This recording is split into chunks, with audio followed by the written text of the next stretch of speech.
Bonjour Stéphane, Bonjour Pierre-Antoine. bienvenue pour un nouvel épisode de Regard Libre.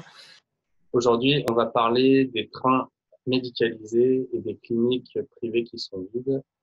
Oui, J'ai quelques articles. On a appris que pour désengorger l'Est, des TGV ont été affrétés pour envoyer les malades vers d'autres hôpitaux pour justement, on peut dire désengorger les hôpitaux de l'Est.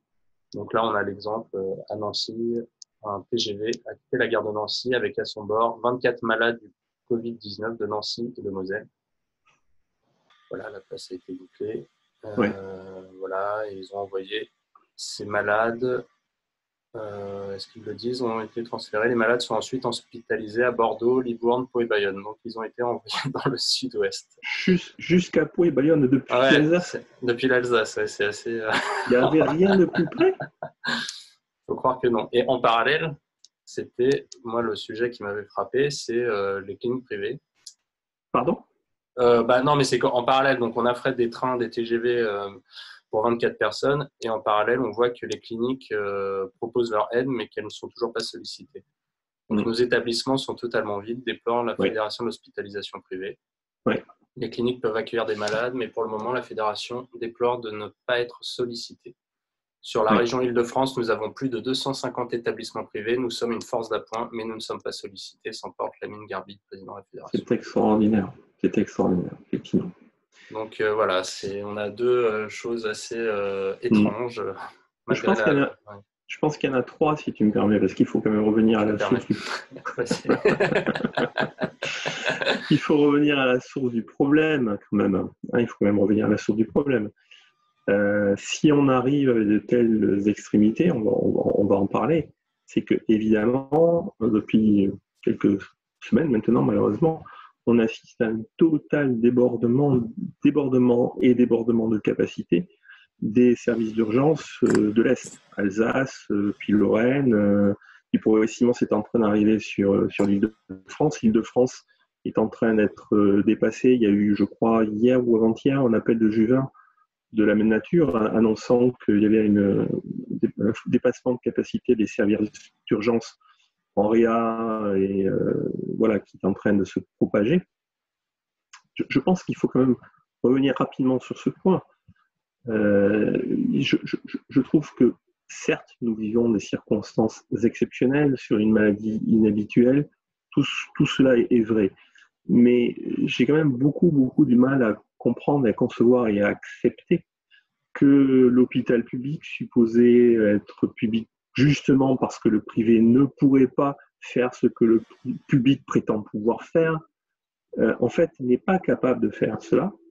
En clair, dès qu'il y a un pic d'urgence, dès qu'il y a une surcapacité inattendue, dès qu'il y a, on a parlé de résilience lors d'une vidéo précédente, on est, en fait, ils sont pris par surprise. Ils sont face à une situation inconnue, qui n'est pas la grippe habituelle, un truc totalement nouveau, et ils n'ont aucun plan B, ils n'ont prévu aucun. Il y a rien de prévu.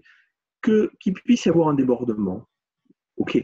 Mais manifestement, ce truc de ce train, ça transpire, et c'est clinique, ça transpire fort.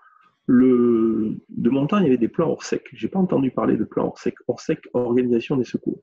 Je n'ai pas entendu Non, parler de plans non. hors sec, tu vois. Plan blanc, ils ont parlé. Plan blanc, c'est Ouais, peut-être la même chose. les plans hors sec à l'époque, je ne sais pas que c'était parfait si tu veux, mais l'idée d'un plan hors sec, c'était justement de dire, oula, il y a une catastrophe, etc. Comment on organise, quel est le plan B, le plan C, quels sont les différents plans plus ou moins prévus pour organiser les secours, les débordements, etc. Ce que nous, on appellerait un plan B, si tu veux. Comment on fait pour organiser le débordement? Là, ça transpire l'improvisation. Ça, je pense que c'est quand même un point sur lequel il faut appuyer.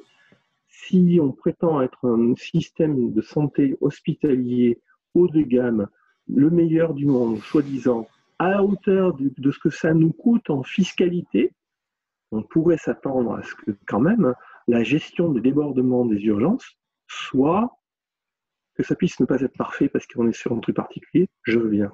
Mais que ce soit désorganisé et un mot de panique à ce point-là, c'est pas normal. Je pense que c'est un premier point sur lequel il faut appuyer. Après, pour revenir sur les cliniques, tu n'hésites pas à commenter. Hein.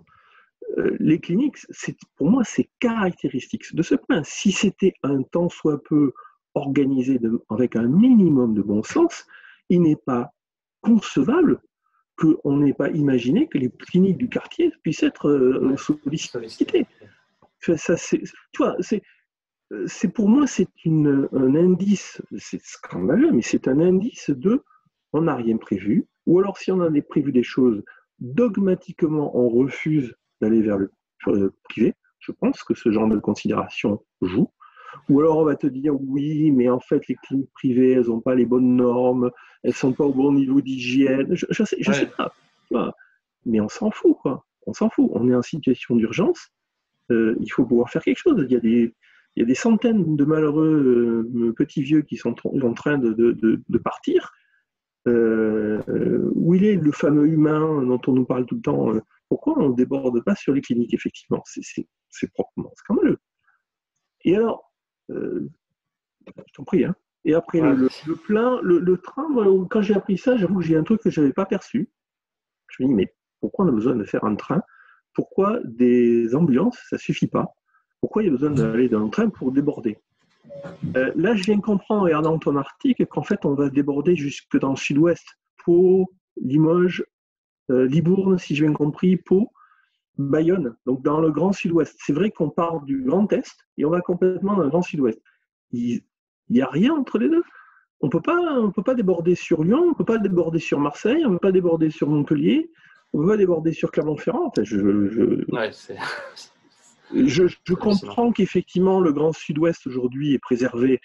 Je peux comprendre qu'on tente de déborder jusque là-bas, mais avant de lancer un train pour 24 personnes, ça doit coûter une fortune.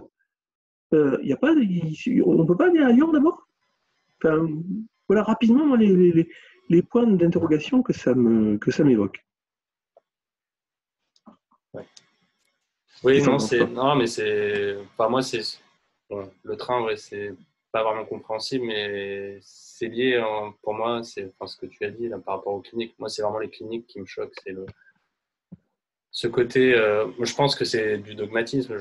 J'ai du mal à comprendre, à trouver d'autres raisons que du dogmatisme. Ça voudrait dire, si je gère un hôpital public et qu'à côté de chez moi, il y a une clinique privée, j'imaginerais que les directeurs d'hôpitaux et de cliniques se connaissent, se parlent. Enfin, moi, c'est ce que j'imaginerais dans la vraie vie. Mais le fait que ces cliniques restent vides, pour moi, ça veut dire que les mecs se parlent pas, se connaissent pas, veulent pas avoir affaire l'un à l'autre.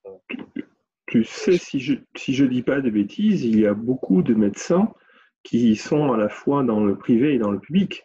Il y a beaucoup, que je sache, peut-être pas peut-être pas dans les hôpitaux, mais ce qui est sûr, c'est qu'il y a certainement beaucoup de médecins libéraux qui sont aussi dans des cliniques, etc. Donc les cliniques et les médecins, forcément, ils se parlent. Hein. Ils font partie du même ordre, il y a des associations locales. Effectivement, tu as raison, ces gens-là se parlent et se connaissent, forcément. Mon cher collègue ceci, mon cher collègue cela, c'est évident. Mais je pense qu'il y a des... On peut tout imaginer. On peut imaginer des jalousies, on peut imaginer des difficultés à accepter les protocoles des uns des autres, des difficultés à se facturer, parce qu'il y aura forcément ce genre de considération. Il est possible qu'ils savent... Je suis même pas sûr qu'ils connaissent les conditions. Je crois que sur notre vidéo, on a évoqué le fait que je sache, les services de réa, il y a un monopole de l'hôpital public. Donc, si ça se trouve, il n'y a aucune clinique qui a de réa. C'est peut-être une explication. Mais quand bien même, quoi, on déborde les médecins, on déborde au moins les capacités des malades peut-être moins critiques que les autres. Enfin, je ne sais pas. Mais là, l'article laisse à penser que les cliniques sont clairement en demande et prêtes à apporter quelque chose et qu'elles ne sont pas sollicitées du tout.